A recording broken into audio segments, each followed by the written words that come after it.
today's video, I'll be covering the whole guide for new players in a game called Forge on Roblox. I'll be giving you some tips and tricks that you should avoid as a newbie. This game can get quite confusing at the start, but if you understand it, it's really easy and simple, and I'll be helping you getting through it. I'll be teaching you some combat, how to make money quickly, as well how to evolve faster and easier throughout the game. So let's get into it. Alright guys, as we can see, here we are on our brand new account, and the first thing I'll start with are actually classes. So we're gonna go into our inventory, we're gonna go into the shop and go to race menu. Here we are, and as a starter you will have 3 spins, and as well the Forge community adds up some codes, and they usually contain as a reward some rerolls. So for example, the latest code for now is 4, so we're gonna claim it, and we got 10 rerolls as we can see here guys. So we go into the race menu and we can actually try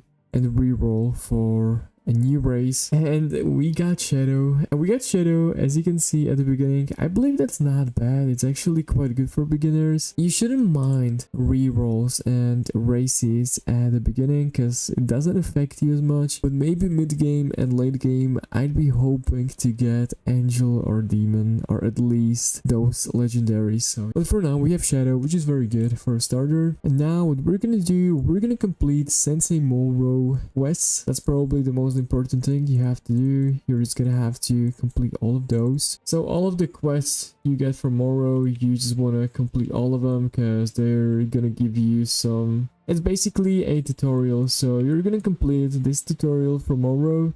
Alright guys, assuming you have completed the tutorial guide, you should probably end up with at least iron pickaxe or even a gold pickaxe.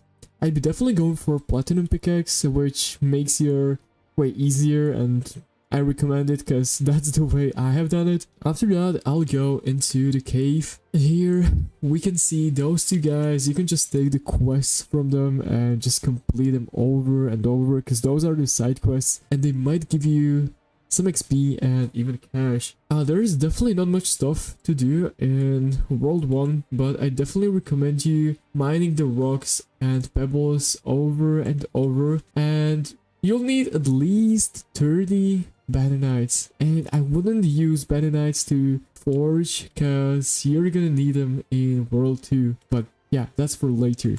So probably what you want to do in World 1 is just mine until you're level 10, so you can enter the World 2, and as well getting lots of ores and crafting some useful armor. So basically you're gonna reach level 10 and you're gonna head up. So after you have reached World 2, you're gonna see those pickaxes right here. One thing you should do in World 1 is getting bananites, at least 30 of them, because if you have 30 bananites, you can go right to this island, and right behind the rocks here, we can see there is a monkey, so you're gonna talk to him. I personally didn't do this quest, but I recommend it. You go here, and okay, I'll bring you 30 bananites. After you give him 30 bananites, he's gonna give you 10,000 cash. Yeah, actually 10,000 cash.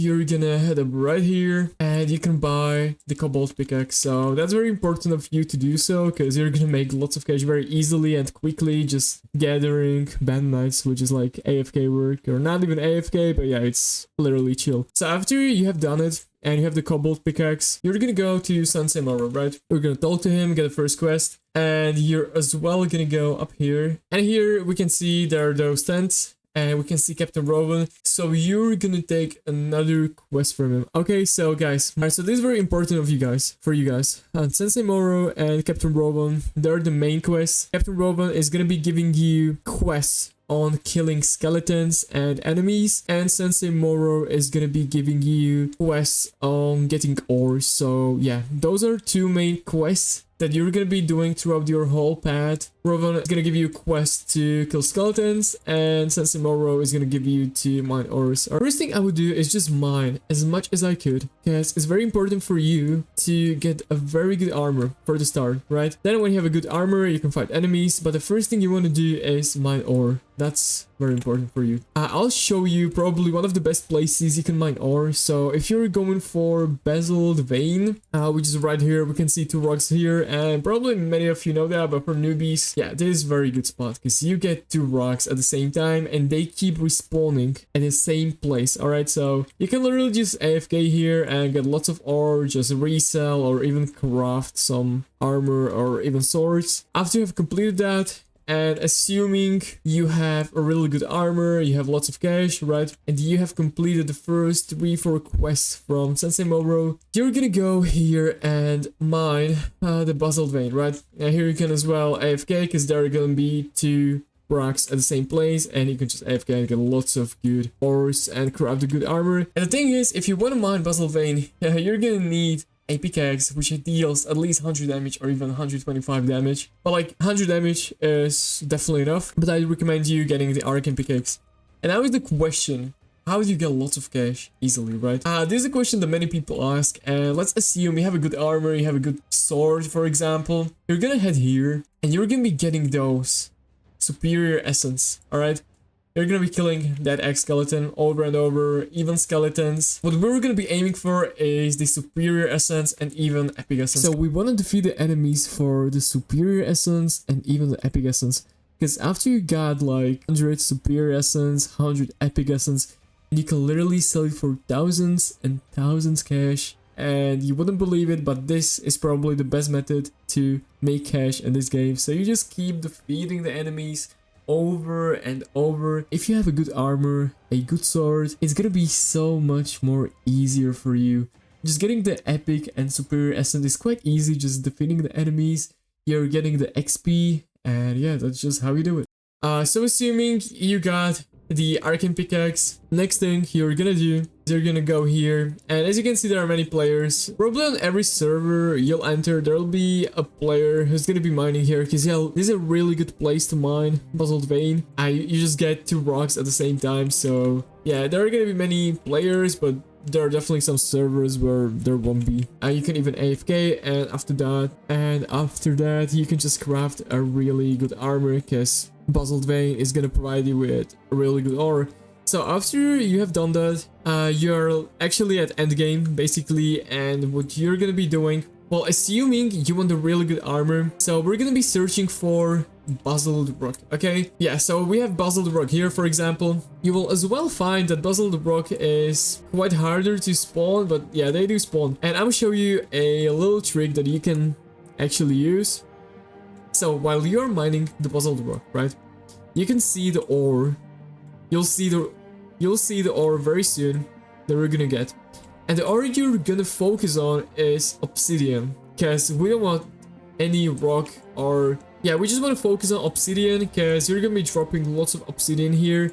But as well, if we see there's some rock or some topaz or some, as we can see, we have mined it, but the volcanic rock, we got the volcanic rock, and we actually don't want the volcanic rock because it's actually, I believe, useful. It's very useless, so we don't want that. And I'm gonna show you what trick you should do. So basically, and we can see there are some rocks or even topaz, right? And those are quite useless stuff because there aren't as many volcanic rocks, so we don't want to waste them. So after you have mined them and you see there are volcanic rocks, you're just gonna let it be and just wait for the volcanic rock to reset. And then you're gonna start just mining again and again. And when you're gonna see the obsidian or even something better, then you want to mine it. As you can see, the volcanic rock has respawned, and let's try and get some obsidian or something better. As we can see, we have something good here, and we got legendary magmite. And this is probably one of the best methods you can use on volcanic rock and get a really good armor, because volcanic rock for now is one of the best rocks. Well, it's definitely the best rock in the game, and you're gonna be getting lots of good ore from it, but you just have to be careful and play it safe. First, we're gonna go into enhancer. Right, we're here, and it's very important for you to enhance your stuff and definitely your end game armor, because as we can see, while you are enhancing your stuff, you're unlocking rune slots, and runes are very important for you as well, enhancing your stuff. So we have Dark Knight chestplate.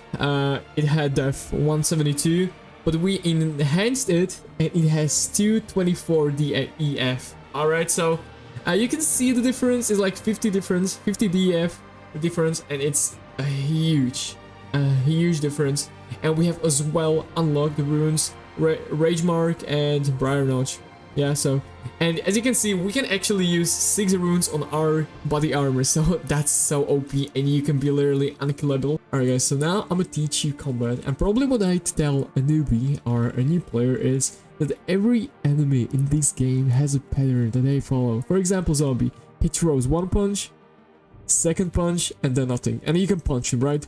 So every enemy has a pattern. Or for example, let's find someone harder to defeat. I mean, the combat at the beginning isn't as hard, but if you get into the depths, like in a World 2, it might be quite harder, because yeah, you might not have a good armor or even a weapon, so you have to be a bit more careful.